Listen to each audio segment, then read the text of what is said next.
This morning, we will be discussing now the second types or classification of change that certain matter undergo. Okay, when we are talking about chemical change, so basically, what is the indication?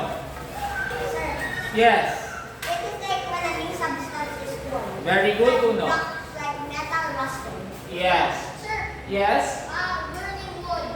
burning wood is an example also of chemical change. Why? Because when you burn wood, it turns to charcoal, and charcoal is an entirely chemical, different.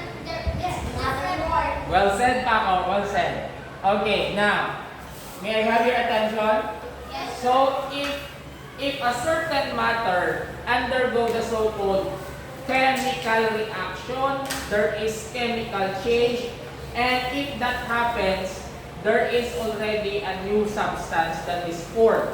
When we talk about new substance, that substance, its chemical composition, or the type of matter that is present on it is no longer the same of the original material. So in other words, it is new substance. Example,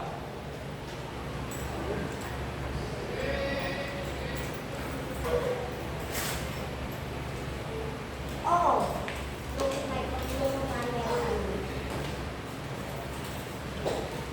example of chemical change that certain matter undergoes. If you burn wood, okay, according to Paco, if it is totally burned, then basically it will turn into ash. Okay? There's another process in forming wood into a charcoal. Okay? So, but nevertheless, ash and charcoal is no longer wood. It is a new substance. So basically, it changed the chemical composition of wood into ash or into a charcoal. You mean like milk going into the refrigerator? Yes, that's also an example of chemical change. As long as there is new substance, that new substance have different composition or chemical composition. The atoms there is no longer the same as to the original material. You get my point? Yes, sir. Okay. Another example, when the fruit, if it's already ripe, and then eventually the action of the bacteria will be present on the fruit, what will happen to the fruit is It will rot. it will rot because their action already of bacteria and other decomposers just like fungi that would convert the chemical composition of the fruit into another type of chemical. Eventually, it will be rotten and it will be part of humus or fertilizer, etc. And that is no longer fruit. That is a new substance, chemical change. If you're going to bake a cake, the flour, when you cook it, it will turn into a new substance, which could be a starch. Okay, because there is already heating process that would change the chemical composition of the flour. Yes, Bruno. Question? No. Okay. Sir, Rusting of metal. Okay, metal, which is made up of iron, when the iron reacts with the oxygen, what will happen is it will form into iron oxide. We call it as rust. Or in our own dialect, tok. Right? That's why you can see here,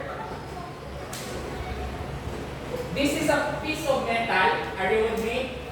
They are actually painting it so that it will create coating. Okay? Because this is what happened. If this is a piece of metal, if the metal is naked, let's say naked, so it would react when oxygen molecules will react to the iron.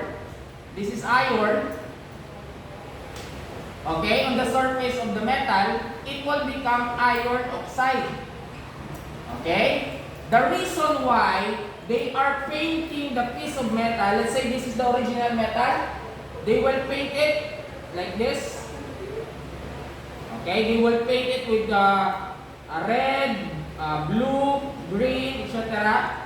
What will happen is the oxygen on this surface cannot react with the iron because there is outside coating.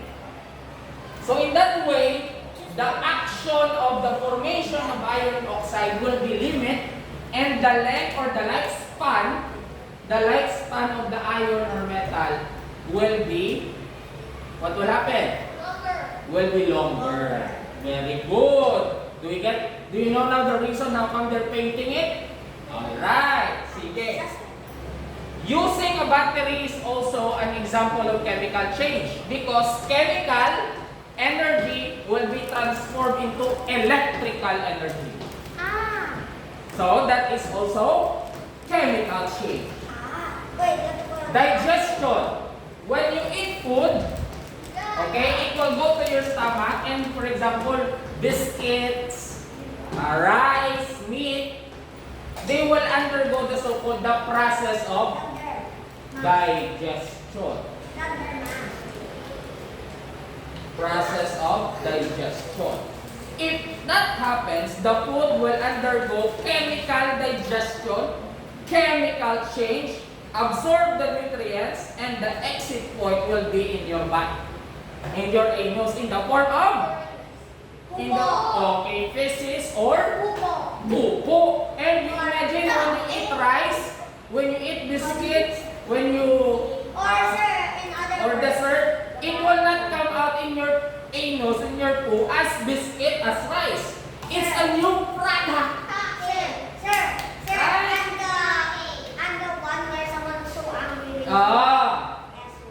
When milk undergoes souring process, let's say for example we call it as curding of milk or souring of milk. It is no longer milk, but instead it will become an acid. That's why a destroyed milk or it's already panos, okay, it becomes sour. The sour flavor and the sour taste is because the milk is already changed into an acid. And acid is actually sour.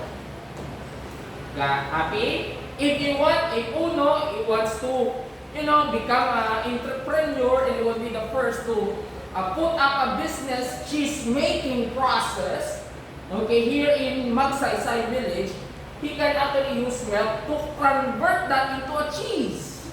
And I will eat all those cheeses. Yes, for free, because we're friends, I right? like cheese. Would you like to, Uno, if your business will be successful, would you share your cheese? Of course. Oh, thank you, you're so generous. Give me 9 Alright. Thank you. Wait, okay? Are you with me?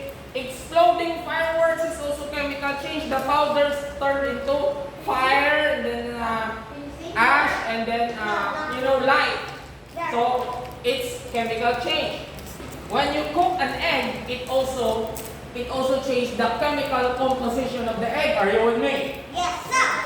And what happened is the egg is no longer egg, but it's it changes composition. Photosynthesis. Are you aware of photosynthesis? Yes. What is photosynthesis? Yes. Photosynthesis is while the plants make food for themselves. Okay. By using the heat of the sun, or we call it as solar energy. What is the product of photosynthesis? Oh no. What food is that? You mentioned about food, but what specific food? Not, oh yeah, maybe. What type of energy? Carbon dioxide. No, carbon dioxide is they use it to make that food. But what is that food? Uno. Start with No, start with letter G. Who can guess it? Sir. Huh? Sir, 5 hour GP. Okay, o sige. G. Sir, that was like GP now. 5 hour. The last letter is E. GP. Generic. Oh, alright. okay? This one, Monster. hangman. Okay. Oh no. Okay? Oh no, hangman. Okay. Only one. Yan. Okay? Oh. Say that hangman. Oh. Guess the letter. E. E. It's already there. Oh. One more. But there's still chair. Okay, another Sir. chair. If Sir. you miss, I erase the chair Sir, and the sir. man will be killed. Sir. Oh. Oh. Sir, it's my name. Yes. A. A. All wrong. Okay, half na lang ang share. Sir. No. Yes. T. T. Oh no. Almost done. Sir. Yes. N. And no. Sir. S. S. Okay, there's S. Oh. Sir. Who can guess the word?